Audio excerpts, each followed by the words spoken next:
welcome back to round 6 of the LTC Sunday.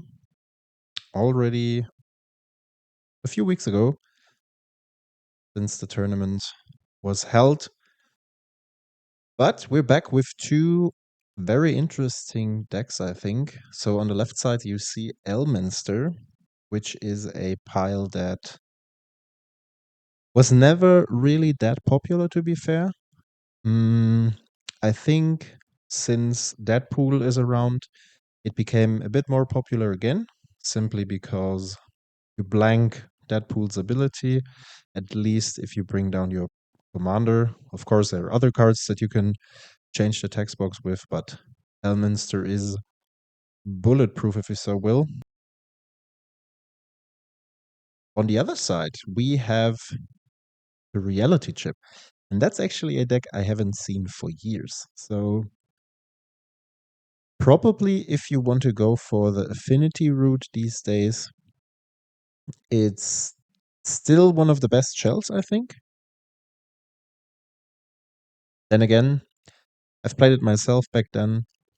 I was a big fan of the deck overall, but yeah, it's very much dependent on variation. Sometimes you have really good combinations. Sometimes you can't really find anything in the top card.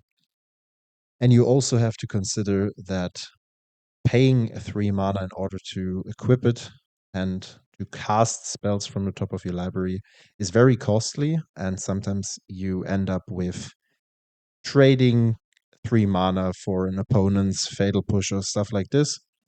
And then you've basically time walked yourself. So it's difficult, but definitely interesting. The affinity pool is getting updates all over again. And I think since this player has a standing of 4-1-1, if I'm not mistaken at that point, he definitely did something right. Happy to see that back on the table. Has some very cool play patterns. I'm not exactly sure if this player features any of the combos. I would assume he plays Painter Grindstone. Back then, I was even playing Thoughtlash and Jace. Thoughtlash is a great combination with Reality Chip, similar to Zultai with Glarb. Here we have a Trinket Mage searching for the Pithing Needle. Sunset Revelry is also a spell we haven't seen for quite some time. Pithing Needle is obviously a great silver bullet against Elminster, and overall, even if you cannot find a great target with it, you can still name a Prismatic Vista, for example, or just run +1 for your artifact creatures or your constructs, for example, and stuff like this. So, not the worst, especially in this shell. What else do we see here? There is a Torbor Orb, if I'm not mistaken. I'm curious as to why he plays this card, because the deck doesn't feature that many ETBs, but a couple of very relevant ones. So there's Trinket Mage. I'm pretty sure he plays Tribute Mage 2 to search for all the CMC2 artifacts. There's Urza, there's a Thought Monitor, Emry, all these things that bring some value to the board. Usually you don't want to miss out on them. So yeah, I would be curious what's his thought process on that. Maybe at some point he figured, okay, in some matchups they're not that useful, so I'd rather shut down my opponent's ETBs. Maybe that's a tool against Aragon, for example, that can deal with a Turbo Orb, a resolved one, but also hasn't that many tools to deal with it. There might be pending, there might be how's it called? Attack commando and things like this. So more like creature-based answers. And here we have the Pithing Needle.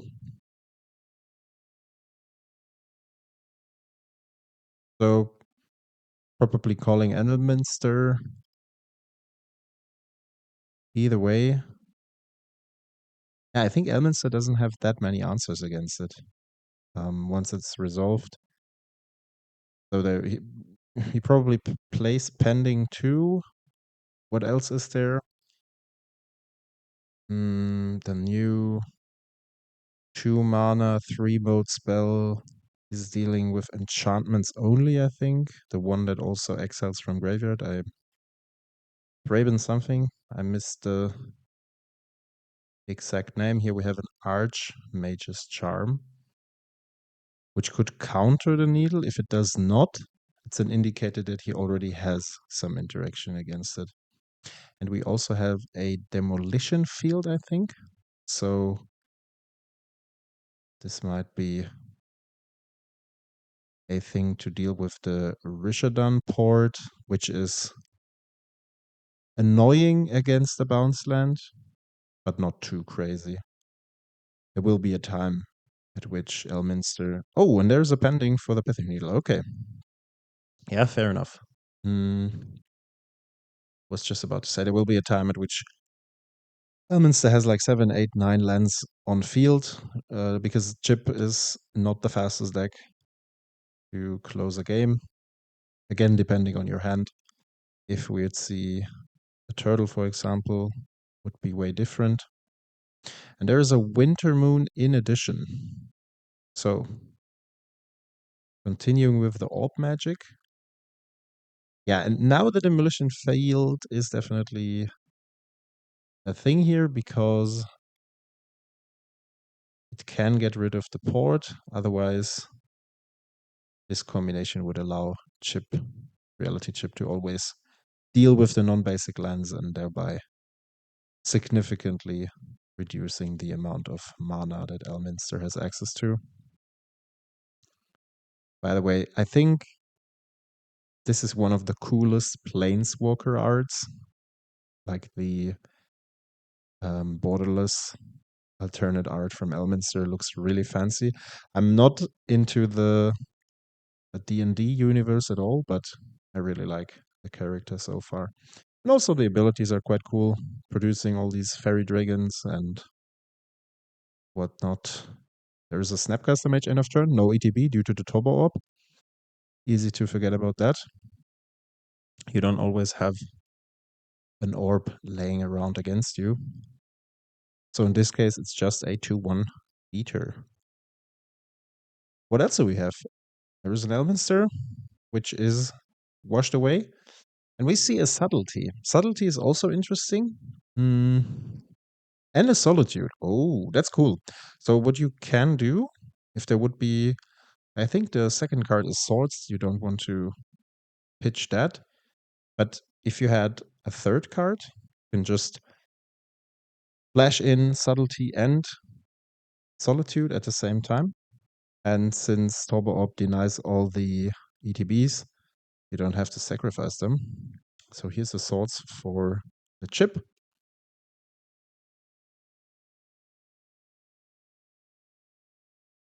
That's a survey land. Another swing for 2. He decided not to play the subtlety. There is a miscalculation. Yeah, maybe that's worth considering since chip costs 6 now. And with 2 cards in hand, that seems to be the only out for the Affinity player. It's definitely worth it to keep it open. Okay, that's definitely a mistake. Not respecting that and playing the land afterwards. Would have been a subtlety too. In order to deal with it. Then again, you get the chip for 2 mana next turn. There's the Ornithopter, so you can directly equip it. And you have some mana left to play some spells. So here we have, yeah, that's a Thought Monitor that doesn't do anything, sadly. Comes in for 3. We have 4 artifacts on the battlefield already. But this way it's just a 2-2 flying. And we also have a bridge. Okay, that could change something here. I mean, In this particular situation, it's even good that Monitor didn't draw any cards. Then again, you're playing from behind. And now you're playing against like a Planeswalker that's going to draw more and more and more cards until you eventually find another answer for the bridge. And it doesn't have to be a card removal necessarily. It can be one of those bounce effects, for example, Sink into Super, or I don't know, Brazen Boron might be played and stuff like this, you know. He's on 11, also not too much HP left. One swing is 5 damage already. We know about the Solitude. That still doesn't do anything apart from being a 3/2 flash lifelink. And there is a spell snare for another chip cast. That's awkward. Really frustrating. Again, not playing the land. I mean, could have been a Daze also. We didn't see a Daze from the Elminster player so far. And now there is a second Planeswalker that's even better. A Teferi. Not the 3 fairy, but the 5 fairy. You know, there was a time in which people called them by the cost, and everyone knew what we were talking about. 6 fairy is referred to the mono blue one, but only in Duel Commander as far as I know. And I haven't seen this deck for ages. It's legal for more than a year, I think 2 years already, but proved not to be good enough anymore. Too many investments in order to make it work. Yeah, I would say, looking at the board state, so the bridge is gone, by the way, due to the fairy. That's one of those answers I was talking about. And yeah, now the world is not looking good for the Affinity player. Brainstorm finds the bridge again. There is a card that I cannot identify, but there's also an Urza Saga, if I'm not mistaken. This should be the full art. Yeah, and it is. Well, it doesn't deal with the subtlety, but it definitely creates some big constructs. The subtlety could be blocked once with the Ornithopter. The question is if, in addition to Solitude,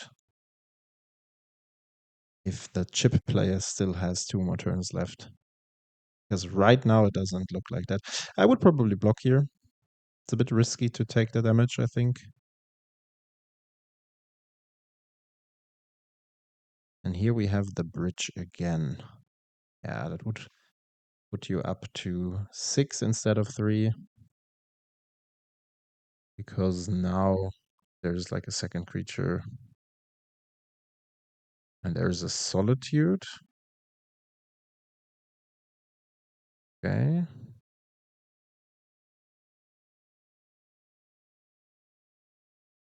There will be the token still. That's a shock. Activating both Planeswalkers, we see a Fractured Identity. Also a card that is pretty cool, pretty powerful. I remember it from playing Grand Abolisher. That's a long time ago.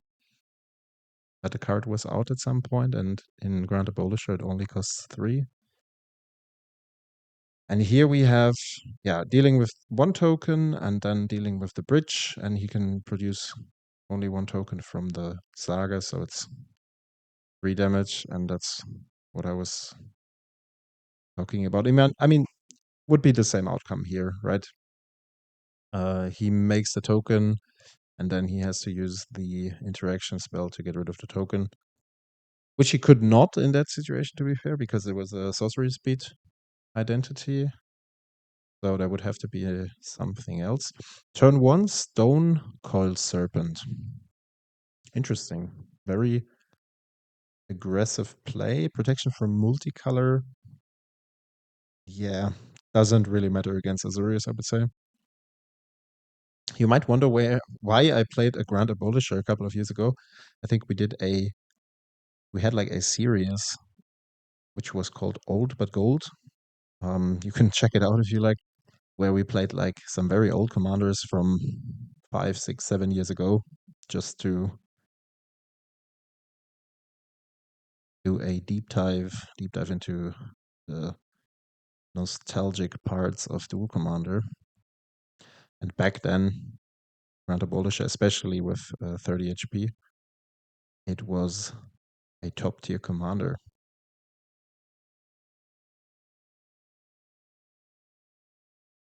Prismatic Vista, patch lands on both sides. On Thin Ice takes care of the chip.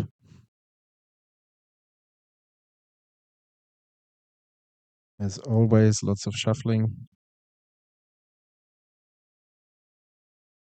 And here, of course, we have the Surveillant.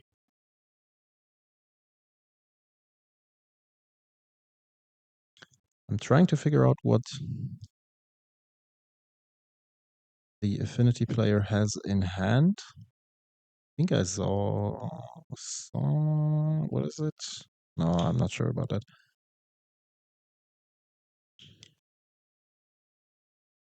And there is a Demolition Field again. Oh, okay. We have a Winter Orb. We have a Daze.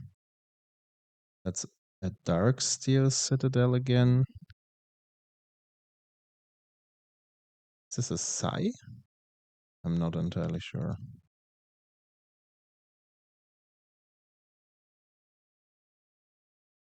Oh yeah, it's a Sai. Okay. Another card that you don't see that often was 4 or 5 years ago a very popular Commander 2. Then there was Reality Chip and some other options came in. I'm pretty surprised that cards like the Esper Urza aren't played more often, because the Esper Affinity pool is quite powerful, and if you want to go for that, it's probably one of the best elms for such a type. Like an aggressive Affinity version, people played Ratchet. I played Ratchet myself for quite some time. It's a really cool deck. It's not per se an aggressive deck. It depends on how you design it. You can also go in a mid-rangey, stacksy direction. I think so there is a Swords for the Thopterist main turn. Metallic Rebuke taps out. That's the perfect bait for the Winter Orb. That was well done. Costs 2 spells, but probably gives you so much time. And now we have the Metallic Rebuke back on top, which has a great synergy with Winter Orb, by the way. So that's great. Springleaf Drum, in addition, not too bad. Swing in for 2. 1 more mana, and he could even play Reality Chip again. He could decide to do that now, but I wouldn't do that either. Just keep up the mana to interact with your Affinity Mana Leak. Or Mana Leak for Affinity decks.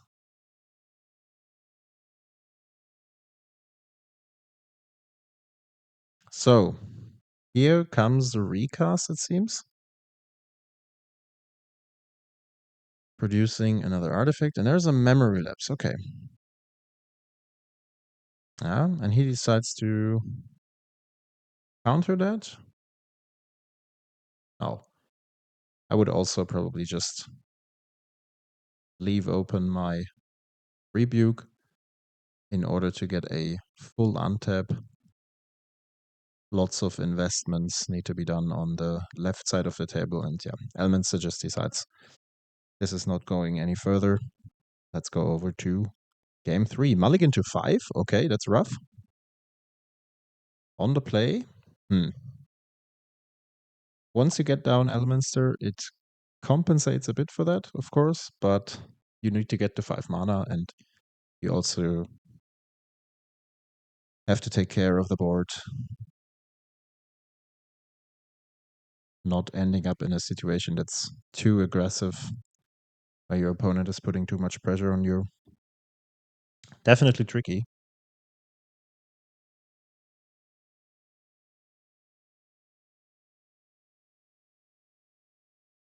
The OG Lorwyn Ponder. There's a Memnite. Cool. Yeah, I think a few days ago they revealed that we will have another Lorwyn set.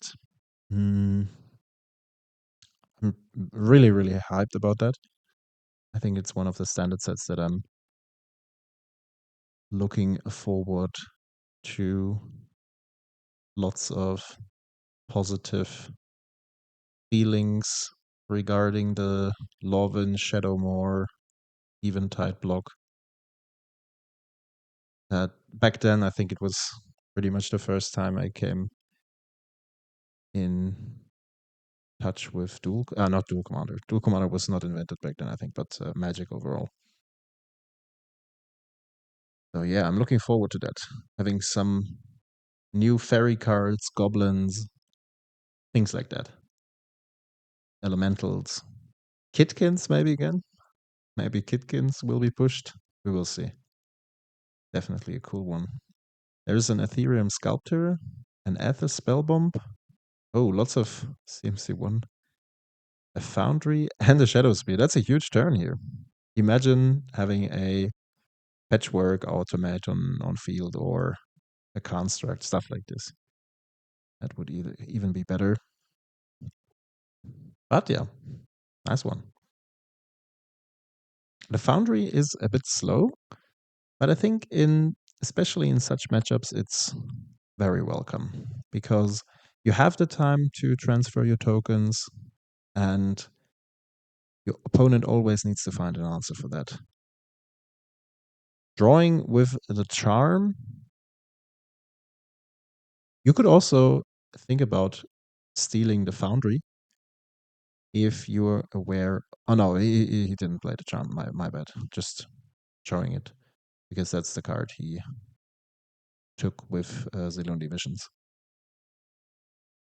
Yeah, the thing is that if you are aware of the value that Foundry brings to the board, it's very costly mana-wise, but you have time. And now we're in this awkward situation where your best play seems to be equipping the chip.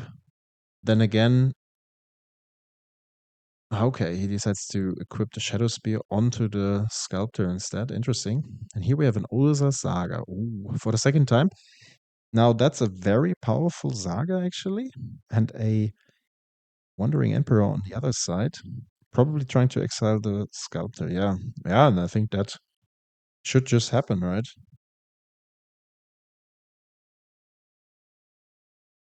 Nah. Okay, I don't see this play. I don't see this decision. It's like you've played all your cards. It's not that worthy anymore. And here comes the Field of Ruin, right in time, taking care of Urza Saga. Jesus Christ. That was more or less a great top deck for Elminster. Otherwise, this Urza Saga would go completely ham. Okay, that changes things a little bit. We have 6 minutes left on the clock. 19:15. So far, not much happened.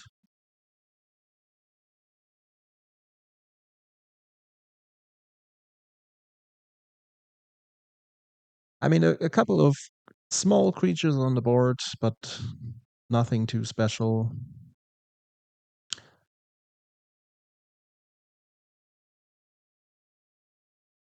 So playing the Sculptor again, thinking about it, yes, no.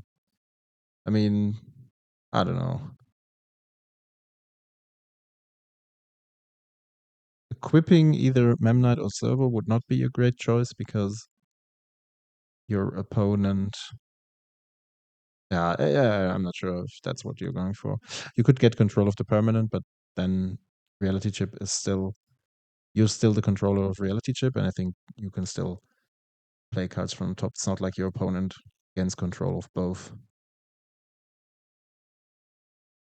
And there is the Astrolabe, and the opponent just seems to. Or trying to draw a card. Draw 2 cards, actually, with the Charm, which is denied with a Daze. Yeah, might be okay. I mean, you have only 4 minutes left on the clock. I definitely think this Urza Saga would have sealed the deal. There are 2 lands. I think it's a land, the bottom card. And the second card is a Memory Deluge. Yeah, it's a land. So, I don't know. Doesn't look too crazy. Elminster resolves. That's also a problem. Filtering for more quality. And now he can compensate for the mulligan he took earlier. So servos 2 at the. Yeah, that's 4 damage. That's a close one. That will be a close one. Now, in this situation, I mean, I would have considered. I mean, he knows the top card of his library. Maybe it's a land. Okay. And since there's not that much time on the clock, he probably decides to just swing with the chip. Only for 1, but still, I don't have that much time. And what I can find on my top card, my library, is not worth to lose a total of 5 mana because he paid 2 mana for the equip already. And now paying another 3 to reconfigure. Yeah, it's really a problem. You can interact with the chip. You can also interact with the creature targets, so not enough to have a card that has hexproof or shroud. Shroud wouldn't work. Has to have hexproof actually.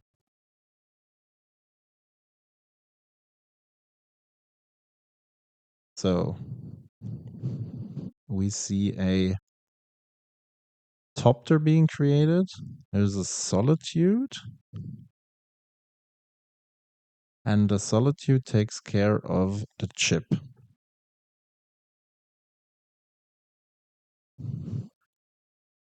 And in the same turn, you can. So you basically have to pay 4 mana.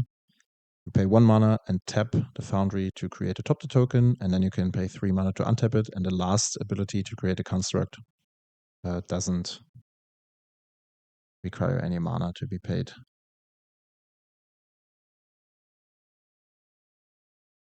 Another island. Yeah, that's not enough pressure here. So in this situation, something like a Kappa Cannoneer would be insanely valuable. Or Urza. Something, anything that provides some power to the board. Because the opponent is tapped out. There could be a force, there could be a subtlety, stuff like this, but the odds aren't, or the chances are not that high. Especially now going down to 5. And there's a cool interaction. The Elminster player should not attack with the Solitude here because you could just block with the server and transfer it into a Topter token, and then there's no damage dealt. You don't get any life. And I think in the same turn you can create a construct again. Yeah. And that's. He seems to miss that. Yeah. Yeah. That's a misplay. But it's okay. It happens. 5 rounds already played. Players are tired. Totally fine.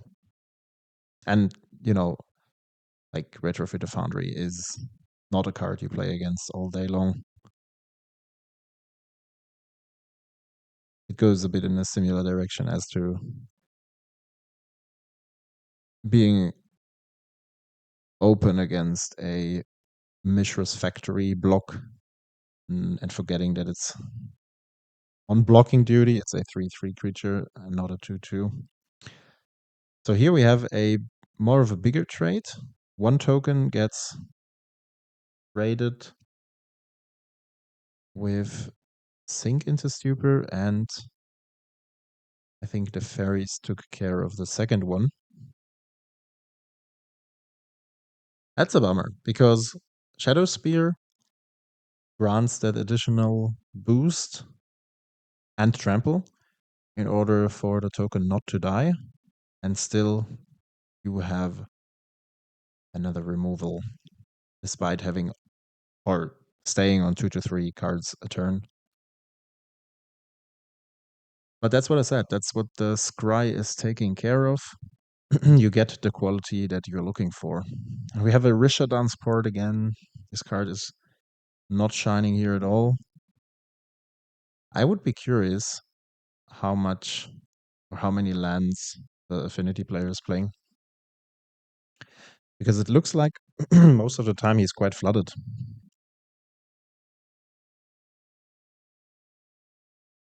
Difficult situation. So you could create 2, 1, 3. You could not create another construct right away. Because you have to pay 9 mana in total for one construct.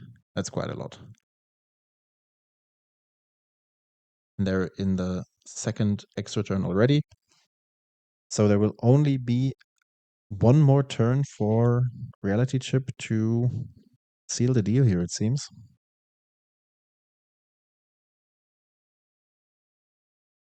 I mean, at least, no, not even that. I think playing the Sculptor in this situation is also a mistake, because you probably just want to leave open the Foundry to create a servo and block the Solitude if the opponent decides to attack. And then you can transfer that. I mean, on the other hand, there aren't any hasty creatures in the deck, so really hard to get these remaining 4 life points through. Interesting game nonetheless. Apart from round 5, the previous session that you might have watched, which was Rakdos Storm against Azerorak, I think this matchup is one of the more interesting ones, especially because we see some command zones that at least I haven't seen for quite some time on the battlefield. And that's always cool to see old decks in a refreshed form.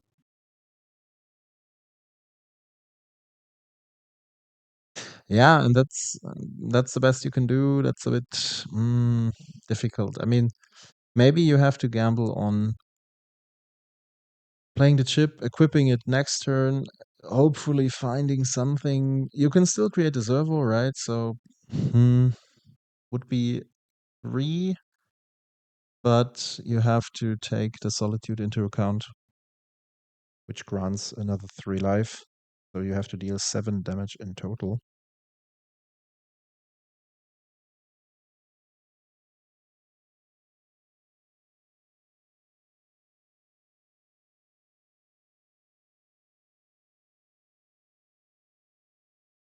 Brainstorm is being resolved right now.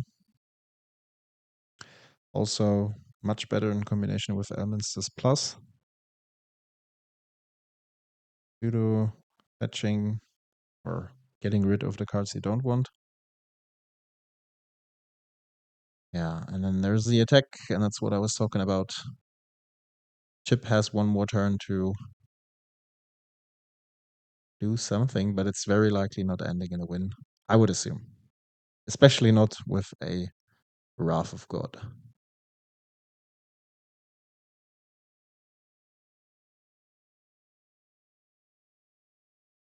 Yeah, and the prop reveals the port we already know. And I think there's basically nothing you can do from here.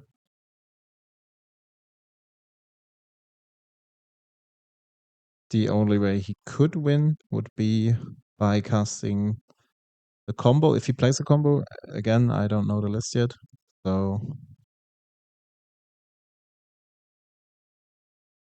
would have checked that up front. We'll do that for the next one, definitely.